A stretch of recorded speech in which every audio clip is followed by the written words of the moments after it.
Dark Souls 3 is a phenomenal game filled with powerful adversaries to challenge the player at every turn. While many of these do tend to be knights with big swords, that's the style of boss FromSoft excels with, and as a result Dark Souls 3's roster is likely my favourite in the Soulsborne catalogue. But unfortunately, it's not immune to poorly designed fights, and as always, we have to start with the bottom of the barrel. I truly detest this fight. It ticks every box for what a boss shouldn't do. Regular enemies dumped in the arena, broken hitboxes, capable of one-shotting you. It's just an offensively bad boss. Its moveset consists of moves that force you to back away from the boss and wait for an opening, then bash at its disgusting sacks until it dies. The second phase makes it even worse, with its stupid giant hand having one of the most ridiculous grab attacks in the series. I hate this boss. Everyone hates this boss. This is definitely one of my least favourite fights in Dark Souls 3. The Ancient Wyvern is more of a level hazard than a boss. You can either fight it head on or go around the arena to perform a plunging attack that kills the boss in one hit. Either way it's extremely easy, and either way it's pretty terrible. Though it certainly doesn't compare to the lows of the earlier games in this trilogy. God, this boss sucks for melee players. He has so many get off me attacks, and the Meteor Rain, while cool, forces the player to just wait behind a tree until it finishes. I'm sure if you fight this boss as a sorcerer it's enjoyable, except for the fact that playing as a sorcerer isn't fun in the first place. Osiris is a fascinating encounter. His descent even further into madness throughout the fight is a great touch, and his dialogue and the lore surrounding him is both chilling and enthralling. However, I just can't overlook the terrible mechanics of the fight, the incredibly janky hitboxes, and the boss's overall randomness. This is probably the most forgettable boss in Dark Souls 3. It begins as an NPC style battle, with regular enemies thrown in to gank you. The second stage sees a giant wolf akin to Sif joining the fray, but its moveset is basic and unengaging to fight. Given just how unremarkable it is, the Gravetender and Great Wolf definitely deserve a spot in the bad tier.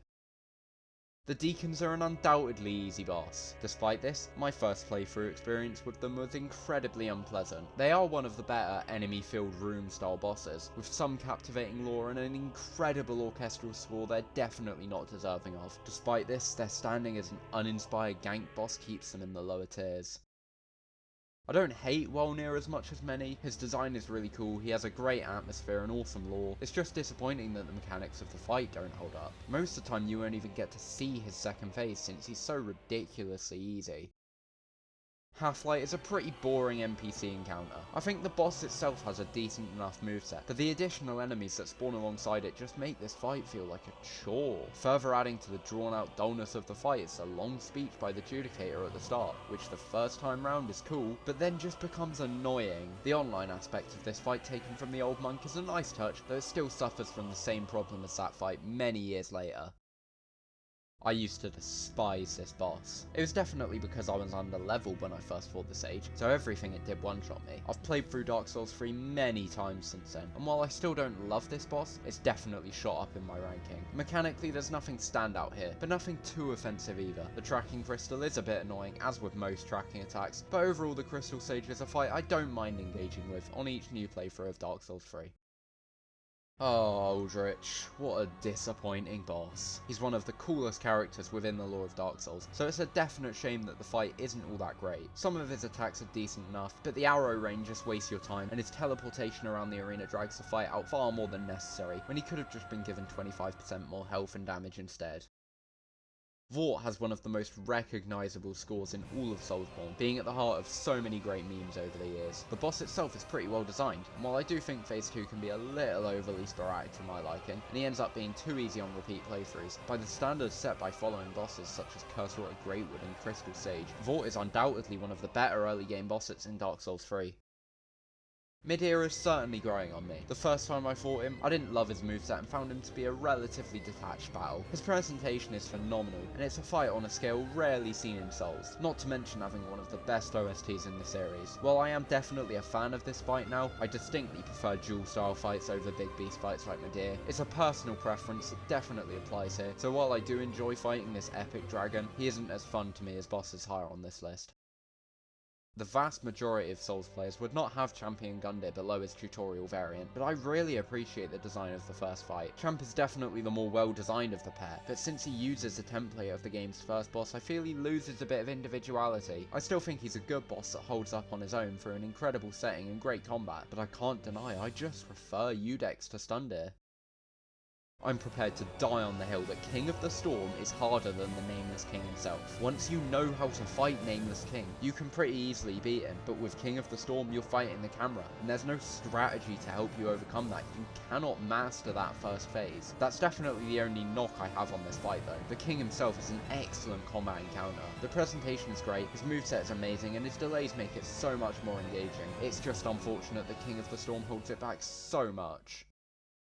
The Demon Princes are often praised as the most underrated boss in Dark Souls 3, and I can see the merit of that statement, though my pick for that title will be up next. They're a very well balanced gang, followed by a one-on-one beast fight with a solid moveset. The managing of the boss's aggression is what makes this fight work so well, as unlike bosses like the Godskin Duo or Valiant Gargoyles, the demons have altering states of aggression, so you'll only be under direct pressure from one at a time. While the balancing of this fight is incredible, I don't find the demons' moveset quite as enjoyable to interact with as those of the bosses higher on this list.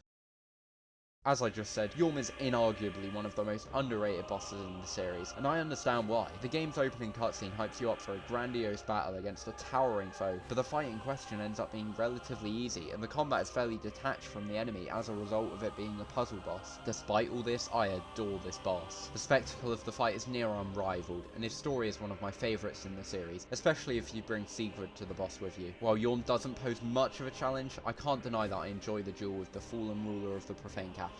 It's easily the best usage of the Storm Ruler style of boss, and seeing how Everdark Maris implemented this gimmick recently, I'm not sure Yhorm will have much competition anytime soon. While Dragon Slayer armor couldn't make it any higher due to Dark Souls 3's expansive roster of standout encounters, it is undeniably a great fight, with incredible music and an enjoyable moveset. It's primarily the gameplay that lifts it this high, but the Dragon Slayer armor is certainly in the upper echelon of FromSoft boss fights. Pontiff is a great boss in all elements. He has intriguing lore, engaging gameplay, and amazing design. I'm especially fond of his twin greatswords, the altering elemental blades providing an interesting twist to the gameplay, similar to Dancer of the Boreal Valley, another boss I absolutely adore and who'll be higher on this list. Some people say Pontiff is ruined by the ease with which he can be parried, but personally I find the fight hugely enjoyable whichever way I choose to face him. His cloning mechanic is a cool touch, though I do feel it somewhat harms the pacing of the fight. There's not much wrong with Pontiff, and as such he lands a respectable spot on this list. You and Kindle are all the same.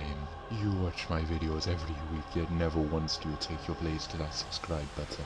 You are content to let me rot atop this mountain of unclicked buttons, to let me suffer for eternities to come until every boss has been ranked from worst to best. I did not wish for it to end this way. Why couldn't you have simply subscribed?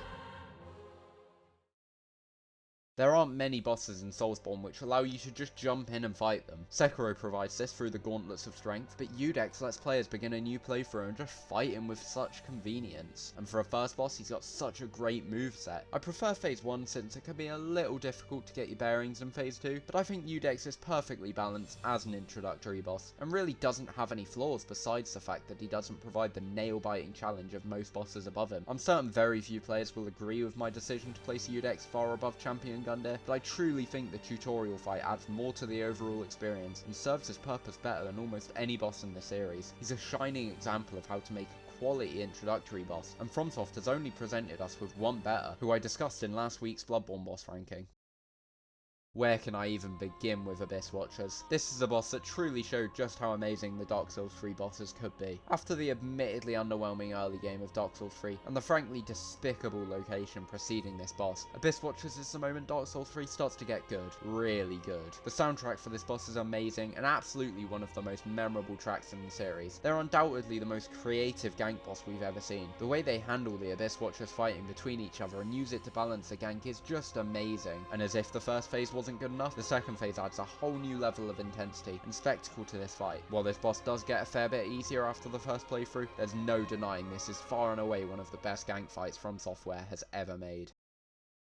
This is what I consider to be the defining example of FromSoft's perfect boss presentation. While he doesn't exemplify every element of their design philosophy as well as some of the bosses above him, Soul of Cinder provides a flawlessly executed narrative marked by From's signature environmental storytelling. The arena is an absolutely incredible way to showcase the themes of Dark Souls 3 and its dying world, with the eclipse bleeding across the sky above, making it so much more visually appealing. The score is one of the absolute best in the series, beginning as a grandiose melody that really cements the fight as a conclusion to the series, and then becoming a nostalgic, somber and reflective rhythm as Gwyn's theme becomes its core, highlighting the story of the fight against this amalgamation of the past Lords of Cinder. This is further reinforced in the mechanics, as the boss uses such a wide variety of moves, mirroring those used by players throughout the trilogy. It truly is a masterpiece of a boss, and while I have some minor issues with the balancing of its different movesets and how that affects the pacing of the fight, there's no denying that Soul of Cinder is one of the greatest final bosses in video game history. The Ashes of Ariandel DLC is far overshadowed by the Ring City, but Freed really brings the quality up to save it from being my least favourite Souls DLC. That should really speak to the quality of Freed's fight. She's unbelievably fast by Dark Souls 3 standards, but I don't think she's too fast, contrary to what many people have claimed. Her mechanics are challenging but incredibly fun to learn, especially when a moveset from the first phase is ramped up by Black Flame Freed. The fake out following phase 2 is genius, giving the player a coveted Titanite slab to make them believe they've won, before throwing the brutal phase 3 in their face. I do consider phase 2 the weakest part of the fight, as I don't love Father Ariandel's moveset, but the pair are very well balanced and certainly one of the better ganks in the series. This boss absolutely carries the DLC on her shoulders, and marks itself as one of the best in all of Soulsborne. We've arrived at the boss which solidified my love for the Soulsborne series, and the genre as a whole. When I first played these games, I started with Bloodborne where, as explained in my previous boss ranking, my playthrough was halted by Vicar Amelia and my ignorance to the game's upgrade systems. I'd bought Dark Souls 3 at a similar time, so I decided to come back to Bloodborne later and try my hand at this game instead. I had a similar problem when reaching the Abyss Watchers, though this time it was purely a skill issue. As such, I moved on to Dark Souls 1, got cursed in the depths and stopped playing once again. It's fair to say that my initial experience with From's games was not wholly positive, as I just couldn't push through the difficulty. When I finally came back to Dark Souls 3, my first fight with Dancer opened my eyes to the true quality of these games. She had a gripping design and cutscene that immediately captivated me. Her soundtrack wasn't all that noticeable initially, but understanding her lore and the flow of the fight on subsequent playthroughs, I really do consider it one of the most fitting FromSoft have ever made. All these qualities stand alongside a breathtaking fight that feels so different from the rest of the game, due to Dancer's ethereal and eloquent flowing movements, and the shifting of pace between phases. She's probably the Soulsborne boss I will always be most connected to, and while part of that is personal bias, the majority of her appeal is simply in her remarkable level of quality. It's good to see her be one of the better returning bosses in Night Rain as well. Though I do see much praise for the Lothric twins, I've seen them rated in the highest highs of Soulsborne rankings only a handful of times. I hate how little acclaim they receive, as they truly are one of the single best bosses in any video game. I remember playing Dark Souls 3 and thinking surely no boss would top Dancer, then I fought the princes, and then our number 1 entry, and I finally understood why people love these games so damn much.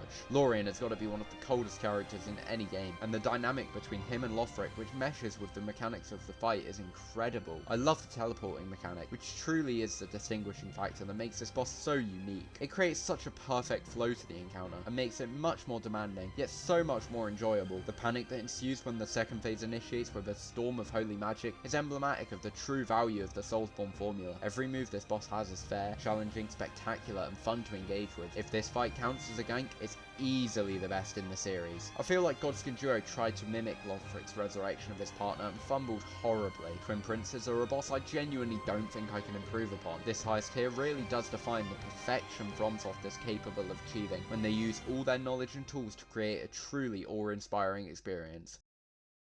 In my eyes, Gale is the pinnacle of the Souls series, and I know I'm not alone. There are so many other videos ranking the best bosses in Souls, and the vast majority have Gale in the top 10, most with him occupying the top spot. It's easy to see why. He has all the elements of an incredible boss. His combat takes advantage of all the strengths of DS3 and evolves as the fight goes on, telling his story in his movements. His score has grown to be one of my favourites in the series over the years, and the visual design is impeccable. Phase 3 is definitely my favourite, his flaming red cloak contrasting with the furious blue light as you duel at the end of time after all else has fallen to rot. He has possibly my favourite cutscene in any of these games, and one of the best quotes in "Is this the blood of the dark soul?" Gale doesn't fall short in a single area. He's perfect in every aspect, and I take no shame in echoing the sentiment everyone else has shared, that Slave Knight Gale is FromSoft's magnum opus.